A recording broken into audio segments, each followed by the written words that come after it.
SF supervisors push for solutions to auto break-in epidemic San Francisco. With over 15,000 car break-ins since January, it's not new for San Franciscans to be, or know, a victim of an auto burglary.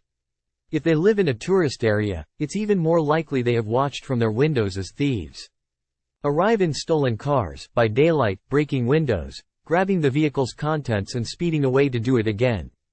With the goal of finding new avenues to address the epidemic, Supervisor Dean Preston called a public hearing of the Board of Supervisors Government Audit and Oversight Committee on Thursday. Time equals 400 ms. Greater than the goal was to learn who's doing the crime, what's being done and what's not working. Also present were Supervisors Connie and Catherine Stefani. They spoke with representatives from the San Francisco Police Department, the San Francisco Municipal Transportation Agency and the city's Office of Economic and Workforce Development. Time equals 400 ms. Greater than. Despite various announcements and efforts regarding new initiatives to combat the issue, Preston said, the city has made no noticeable progress. Some of those initiatives include a 2017 signage program, called Park Smart, that warns people to not leave belongings in their cars. Another was a 2021 campaign to offer cash rewards for information about groups engaged in the resale of stolen goods.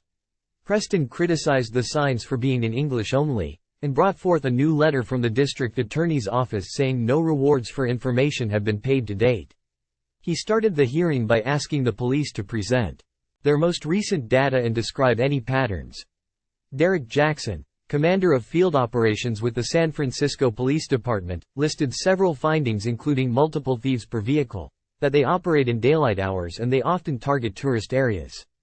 Suspects use counter-surveillance and attempts to identify undercover police operations, and following the break-ins, the suspects usually speed away, he said. San Francisco's police are not allowed to engage in a high-speed chase for stolen goods. It's my experience that one suspect, working as part of a group, could be responsible for several dozen auto burglaries in one day, Jackson said. Really the best protection is to not leave any valuables in the car, added Lieutenant Stephen Jonas, who is in charge of the department's plainclothes operations. Jackson reported that from January to May of this year, there were 37 people arrested and 14 firearms recovered in plainclothes operations. Chan, who represents the Richmond district, asked what she should tell her merchants and residents to do. Jonas said citizens make the best witnesses, so people should capture descriptions, share surveillance video, and if it's safe, take photos or videos and call 911. Time equals 400 ms. Greater than. Preston was visibly frustrated as he tried to draw recommendations from the meeting. Preston asked Jackson if the police were having regular monthly or weekly meetings with other departments outside of law enforcement. Jackson said not regularly.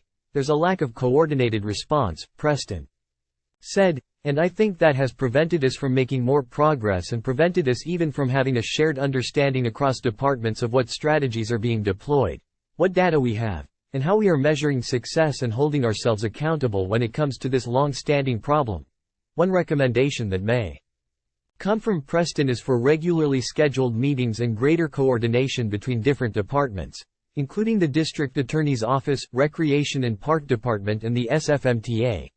Other possible changes to come may include newly designed public signs that communicate with pictures, so they can be read by non-English speakers. New digital warning messages that pop up on pay-to-park apps and parking meter screens. More downtown ambassadors warning tourists not to leave belongings in their cars. More streamlined systems for returning stolen property to victims, and efforts to hire more law enforcement